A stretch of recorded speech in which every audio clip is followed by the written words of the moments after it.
Everyone আসসালামু আলাইকুম। আজকে চলে আসলাম আমার বাবার বাড়ির ভিডিও নিয়ে। তো ভিডিওটা করা ছিল কিন্তু অনেক দিন আগেরই, তো আলসামির জন্য আর ছাড়া হয়নি। এডিটও করে রাখছিলাম কিন্তু ভয়েস ওভার দিতে পারছিলাম না। তো আজকে যেহেতু সময় পেয়েছি তো ভাবলাম আপনাদের সাথে ভিডিওটা একটু শেয়ার করি। বাড়িতে কিন্তু আরও মেহমান ছিল, আমার ছোট খালামণি ছিল, আমার খালাতো ভাই বোন ওরাও ছিল। তো আমি এখানে গরুর গোশতটা রান্না করে নিচ্ছিলাম।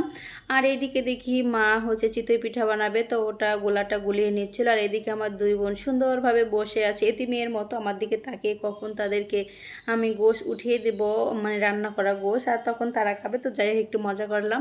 মা তো অনেক কিছু রান্না বান্না করছিল, ওগুলা দেখাতে পারিনি কারণ গ্রামে গেলে ওরকম ভাবে ভিডিও করা হয় না। তারপরে বিকেলে আমাদের পেয়ারা গাছে অনেক পেয়ারা ধরেছে, তো আমার বোন আমাকে পেরে পেরে দিচ্ছিল আর আমি শুধু দাঁড়িয়ে দাঁড়িয়ে খাচ্ছিলাম আর একটু ভিডিও ক্লিপ নিচ্ছিলাম।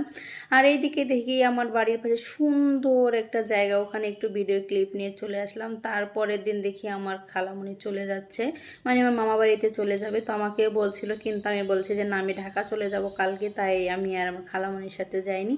তো তারপরের দিন সকালে হচ্ছে আমি ঢাকা চলে যাব। তো আমার মা বাবা সবাই আমাকে রাস্তায় এগিয়ে দিয়ে আসছিল, মানে আমার বাড়ির পাশেই তো রাস্তা, গাড়ির জন্য দাঁড়িয়েছিলাম। সবাই আসছিল, সবারই প্রচণ্ড মন খারাপ ছিল। মাত্র এক সপ্তাহ থেকেছি, তো মা বলছিল আর কয়েকটা দিন থেকে যেতে, কিন্তু ওখানে আমার বড় বোন বারবার ডাকছিল। তো আমি একা একা যেতে পারবো না, আমার মেজো বোনও যেহেতু ঢাকা থাকে, ও ঢাকা থেকে মানে ঈদ করতে বাড়িতে আসছিল। তো আমরা দুই বোন একসাথে যাব, এখান থেকে শিবচর, শিবচর হয়ে পাঁচচর, পাঁচচর থেকে হচ্ছে আমরা একসাথে দুই বোন গাড়িতে করে পরে ঢাকা যাব, মানে সেই গাজীপুর অনেকটাই দূর, কিন্তু যানজট ছেলে যেতেই হবে।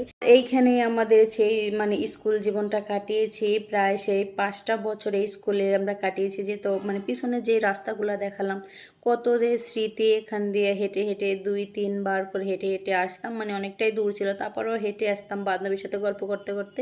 মনে হতো যে এই যে, তো তখনকার দিনগুলোই খুবই সুন্দর ছিল। তো অনেকদিন পরে মানে স্কুলের সামনে দিয়ে আসলাম, দেখে খুবই ভালো লাগতেছিল আর সেই পুরনো স্মৃতিগুলো মনে পড়ে যাচ্ছে। তো আমি পাঁচচরে এসে অনেকক্ষণই দাঁড়িয়েছিলাম। তো আমার বোন দেখি আসে না, তো ওর সাথে আমি একটু ঝগড়া করতেছিলাম যে এতক্ষণ দাঁড়িয়ে আছি ছেলেকে নিয়ে, এখনো আসতেছো না কেন।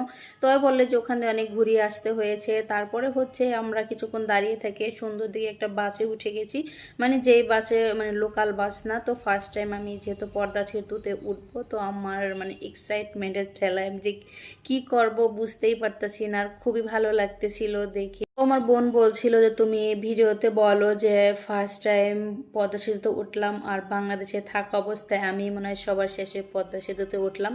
তো আমি বলছি তো সমস্যা নাই, বলবো। তো এটা বলছিলাম কিন্তু আমি মানে অরিজিনাল ভয়েসটা দেইনি, প্রচণ্ড বাতাস ছিল, কারণ ভয়েসটা বোঝা যাচ্ছিল না।